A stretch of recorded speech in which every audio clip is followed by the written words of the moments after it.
bahwa rugi orang, celaka orang bagi yang tidak diampuni dosanya, kita kait dengan ayat 83 surah Al-Baqarah yang juga kita sudah hafal.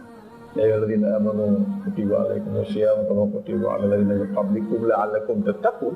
Allah Subhanahu wa taala menggunakan kata-kata la'allakum. La'alla itu makna la'alla dalam lisanul Arab, dalam kamus Arab. La'alla bermakna taraji. Taraji itu harapan. La'alla itu memberi harapan. La'alla itu bermakna tama. Tama itu keinginan. La'alla bermakna raja, taraji tadi, harapan. Sehingga kalau kita buka terjemahan Kementerian Agama, ketika diartikan ayat ini, diartikan dengan semoga kamu menjadi takwa. Ya. Kalau diwajibkan kamu berpuasa sebagaimana diwajibkan kepada orang-orang sebelum kamu, semoga kamu menjadi orang takwa. Atau mudah-mudahan kamu menjadi orang takwa. Itu artinya asa. Asa artinya mudah-mudahan. Asa itu adalah harapan. Asa itu bahasa Al-Quran. Bahasa kita juga asa. Apa arti asa? Putus asa.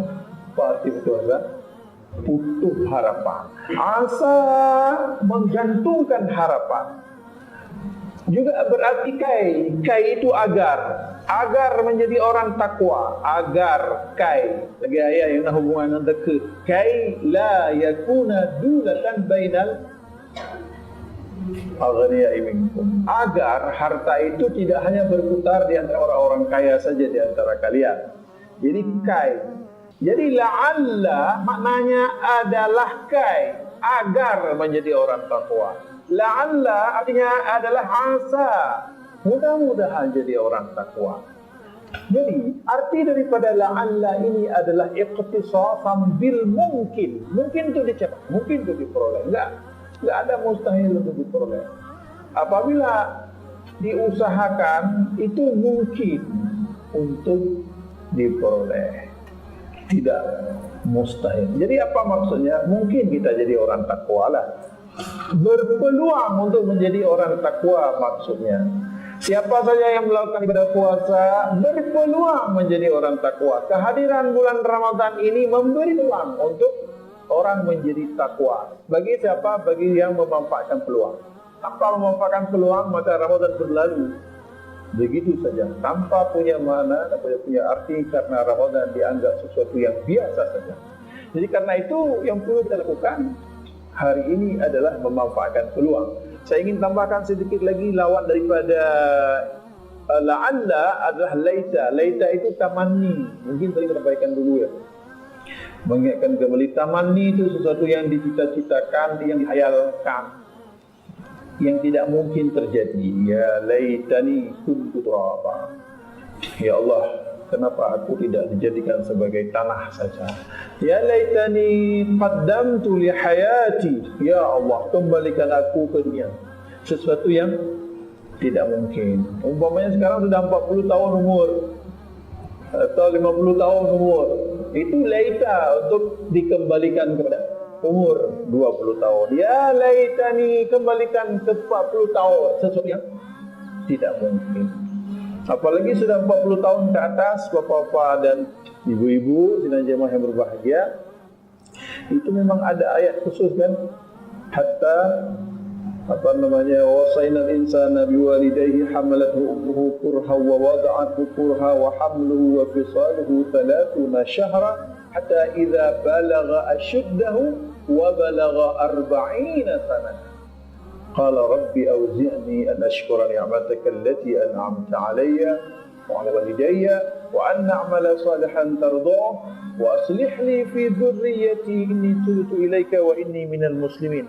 Ini ayat khusus untuk umur 40 tahun. Diharapkan doa orang yang sudah berumur 40 tahun ke atas baca ayat. Ya, selanjutnya yang berbahagia, ya kita mohon kepada Allah supaya Allah memberikan kita rahmat sebagaimana diberikan kepada orang tua kita dahulu. Kemudian kita minta supaya keturunan kita itu menjadi keturunan yang saleh. Wa aslih li fi dzurriyyati inni tubtu ilaika wa inni minal muslimin. Jemaah yang berbahagia, umur 20 tahun kan sering disebut life begin at 14. 40 tahun itu adalah umur yang hidup dimulai dari usia 40 tahun. Jadi Nabi pun diangkat menjadi Rasul pada umur 40 tahun. Nah, jadi istilahnya yang berbahagia maksudnya umur 40 tahun apa lagi? Umur 50 tahun apa lagi? Peluang tidak dimanfaatkan. Jadi peluang ini yang kita maksud tadi untuk dimanfaatkan sebaik-baiknya. Tanpa memanfaatkan peluang ini dipastikan kita akan menjadi orang-orang yang celaka, orang-orang yang rugi. Bapak-bapak dan ibu-ibu yang saya muliakan, saya ingin sampaikan bahagian yang kedua. Itu kita anggap bahagian yang pertama. Peluang yang ingin kita manfaatkan sekarang, selain daripada apa yang kita lakukan sudah biasa lah, salat tarawih sudah biasa, baca Al-Quran biasa, kemudian bersedekah sudah biasa, berzakat apalagi. Kalau memang ada orang yang menjadikan ini sebagai tahun haulnya. Ada sesuatu yang kita lupa, padahal Allah sudah ingatkan dalam surah Ali Imran ayat 13. Bismillahirrahmanirrahim. As-sabirin was-sadiqin wal-qanitin wal-munfiqin wal-mustaghfirin fil ashar. Ya, ada orang-orang yang sabar, orang-orang yang jujur, orang baik, tidak curang, ya kan? Ada orang-orang yang taat dan ada orang-orang yang berinfak serta orang-orang yang beristighfar di waktu sahur. Wal mustaghfirina fil ashar, orang-orang yang beristighfar di waktu sahur. Itu poin yang mau kita masuk di situ poin. Saya ingin menyampaikan ini supaya kita jadikan ini sebagai sebuah peluang yang kita manfaatkan. Kita harus memanfaatkan peluang sahur untuk beristighfar. Ayat ini dikuatkan lagi dengan surat Az-Zariyat ayat 18. Wa fil ashari hum yastaghfirun. 19-nya wa fi amwalihim haqqul lis-sa'ili wal mahrum. Orang Baitul Mal pasti hafal surat Az-Zariyat ayat 19, ya kan? Bisa kita tes. Karena dari dulu hafal ayat itu apa hafalan. Wa fi amwalihim haqqul lis-sa'ili wal mahrum.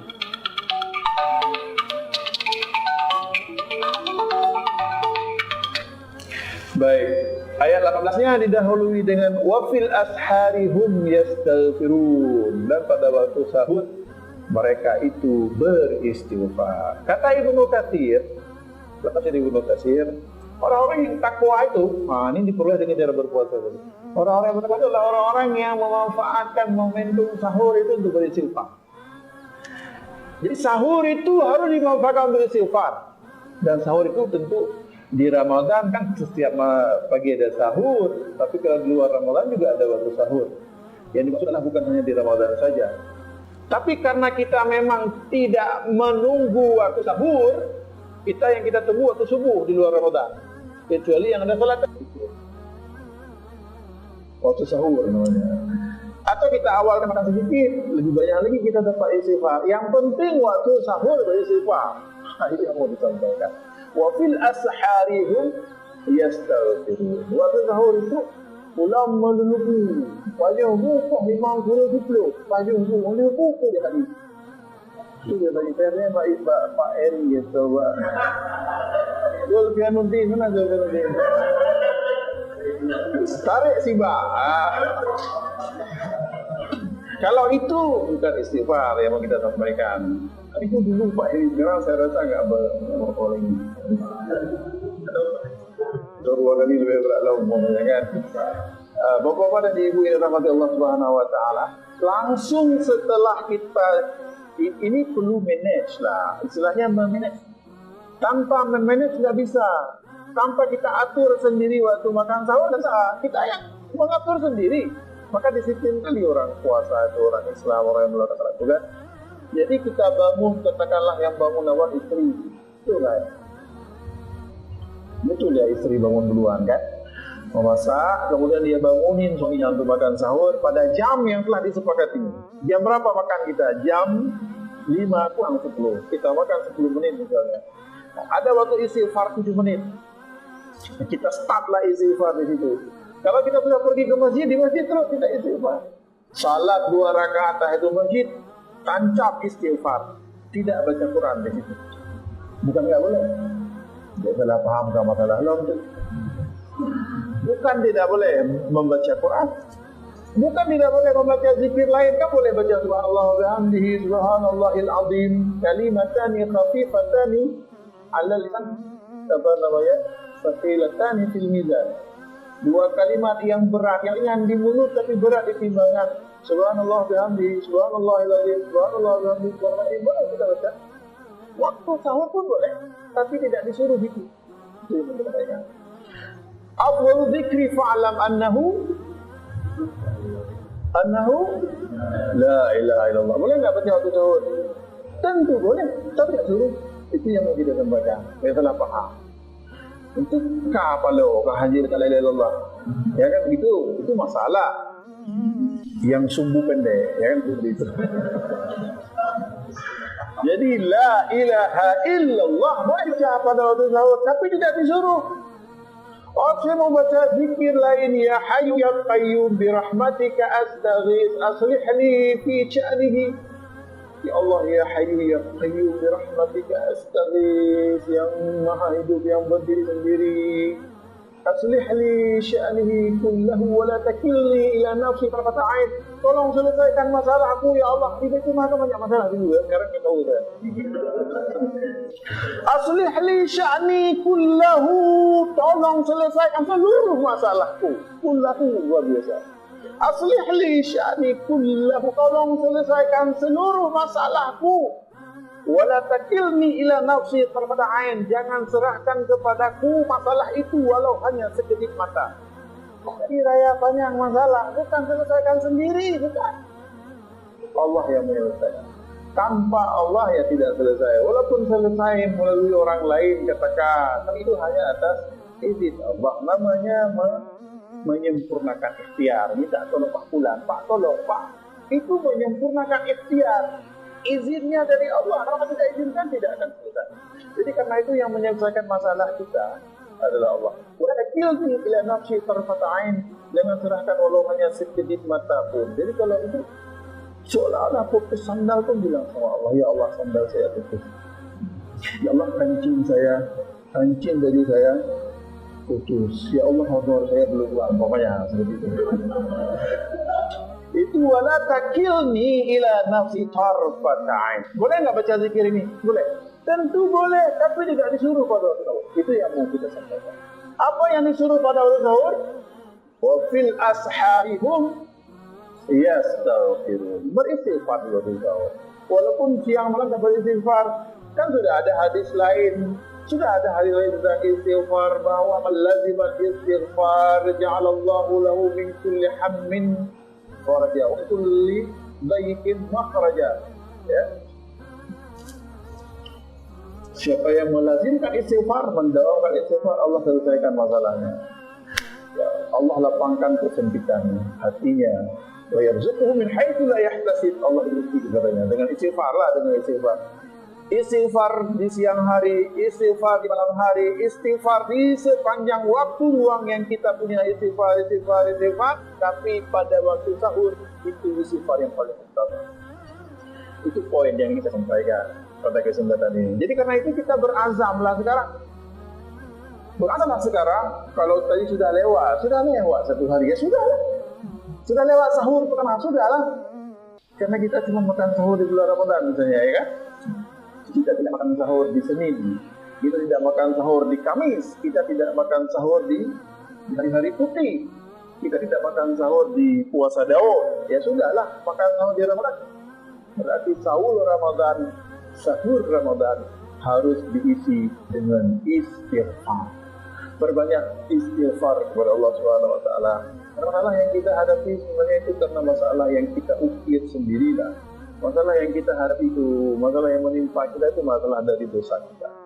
Jadi dengan cara apa? Dengan cara hapus dosa, selesai masalah. Begitu. Hapuslah dosa, masalah itu akan selesai. Datang lagi masalah. Ada dosa lagi berarti. Hapuslah dosa itu, mintalah pengampunan kepada Allah Subhanahu wa taala untuk menyelesaikan masalah yang kita hadapi, bagaimanapun besarnya. Apabila kita tetap mendapatkan masalah, senanjama yang dirahmati Allah Subhanahu wa taala, Pokoknya kita kecurian. Apakah rumah tangga kita mau mencuri, rumah gok kita mau?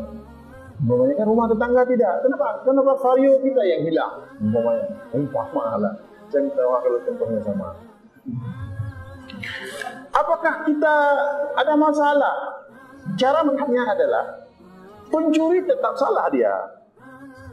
Pencuri yang mengambil harta kita tetap dia melakukan perbuatan jinayah. Sebabnya adalah potong tangan, karena hukum Islam itu begitu itu hukumannya. Tapi yang dia beli kebetulan rumah kita introspeksi di dalam, introspeksi diri dari dalam. Pencuri urusan pencuri. Pencuri dihukum hukuman had, hudud yang telah ditentukan. Kita yang kecurian adalah bagian daripada ujian pencobaan. Jadi bukan membenarkan pencuri. Wahai teman-teman baru banyak. Banyak cibro akal. Kita tidak boleh membenarkan pencuri. Pencuri tetap pencuri dan dia akan dihad. Ya, jadi harus dilihat dengan dua sisi seperti itu. Selanjutnya Allah Subhanahu Wa Taala. Saya sebagai pancingan saja, saya juga nggak berani tadi udah dibilang sama teman-teman yang yang ada waktu yang kerja, berarti waktu kerja menggunakan semua yang lah kerja. Jadi jam 13.30 sudah harusnya mungkin kan seperti itu. Dan saya ingin mengucapkan terima kasih kepada keluarga besar, kepada Bapak Kepala Baitul Mal, kepada Pak Kepala Sekretariat Baitul Mal dan jajarannya, jamaah sekalian. Saya lihat dulu seperti ini jamaahnya, Pak, ada penambahan pegawai baru. Jadi kita harapkan harus makmur musalla ini, Pak Kepala ya, harus makmur musalla ini. Dari dulu kita itu di tempat parkir kita menjadi musalla, alhamdulillah sudah ada fasilitas musallanya. Kita harap itu diisi, jangan lagi ada 0102 katanya. Jadi kita harus memakmurkan musalla tanpa membuat pilihan. Saya rasa demikian. Ada yang mau juga pertanyaan, silakan.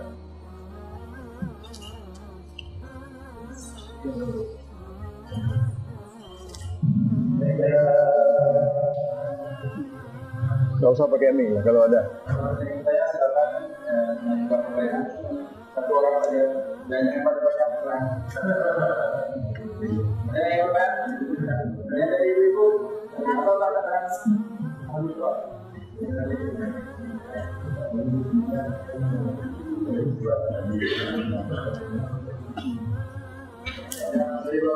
Ya, berarti tidak terpancing kalau itu. Harus kita sampaikan zakat Pak Kepala, baru terpenting. Berarti sudah lewat lah ini, kena sekali saja. Saya ingin sampaikan juga di penutup kajian pada hari ini, saya sudah round beberapa masjid karena memberi pengajian secara rutin tentang zakat dari awal sampai berbulan-bulan dan bahkan waktu bertahun-tahun. Kalau di masjid kalau tiap malam itu di masjid Baitul Musyahadah, tiap malam Senin pada maghrib itu kajian zakat dari awal. Ini dah bulan Ramadan. Kalau setiap Selasa itu ada di Masjid Tungkuk, ini sudah kita tutup Ramadan. Kalau di masjid Al-Fitrah Nesu itu kajian zakat. Ini saya sampaikan karena zakat lah masalahnya. Ini kan tugasnya Pak Rizky mungkin ya kan. Tugasnya Baitul Mal maksudnya. Jadi itu dari awal juga pada setiap Kamis, malam Kamis ketiga ada maghrib dan juga Sabtu kedua ada subuh. Kemudian ini Imasin itu setiap Sabtu ketiga subuh. Yang ingin saya sampaikan itu masyarakat sangat antusias tentang tadi subuh di masjid kampus. Hari Senin setiap Senin berarti saya dapat Senin lah, sebulan Senin pertama itu kena tadi. Mendapat Senin itu kajian zakat juga. Dan pasti setelah kajian itu pasti ada pertanyaan lagi di luar pertanyaan yang disediakan. Kita nomor hafilah, kemudian dihadang, terus ditanya lagi zakat. Ingin saya sampaikan begitu antusias masyarakat ini ingin tahu zakat. Jadi karena itu Baitul Mal saya rasa perlu untuk memikirkan ini. Bagaimana caranya? Saya sudah bantu tanpa memberitahu kepada Baitul Mal. Ini karena kebetulan saja lah. Karena kebetulan saja saya sampaikan. Jadi saya tidak bawa lain, saya sampaikan zakat saja saya sampaikan dan Baitul Mal. Baitul Mal kita bagus, saya bilang. Baitul Mal kabupaten kita bagus. Baitul Mal kampung kita bagus. Supaya masyarakat membayar zakatnya ke Baitul Mal. Jadi seperti itu. Dan insya Allah nanti kalau ada tambah masjidnya, nanti akan akan menambah sosialisasi kepada masyarakat. Saya rasa begitu ya. Seperti saya nggak tahu kenapa saya diundang khusus Pak Meri tolong zakat ya. Nah, tetap zakat. Itu di Bapeda itu ada kajian khusus juga zakat. Jadi ya udah kemana-mana zakat lah. Kalau saya ingin sampaikan lain rasanya nggak cocok dengan jamaah karena menunggu zakat. Boleh zakat yang saya sampaikan. Siapa boleh buat. Jadi hari ini makanya saya tidak banyak zakat karena di lumbung zakat. Saya kira demikian. Kalau tidak ada pertanyaan, terima kasih kepada bapak dan ibu-ibu yang telah memberi saya sebagai pembuka pada kajian Ramadan kali ini. Karena Ramadan ini akan berbeda dengan Ramadan yang lalu, akan lebih baik, akan kita kembali kepada Allah dalam keadaan diampuni dosa kita. Kita habiskan Ramadan nantinya dengan status kita menjadi orang yang takwa dan diampuni seluruh dosa yang pernah kita buat, kita lakukan, sengaja atau tidak sengaja, dosa terhadap manusia maupun dosa terhadap Allah Subhanahu wa taala. Subhanallah wa bihamdihi, subhanakallahumma wa bihamdika, asyhadu an la ilaha illa anta, astaghfiruka wa atubu ilaik. Assalamualaikum warahmatullahi wabarakatuh. Waalaikumsalam.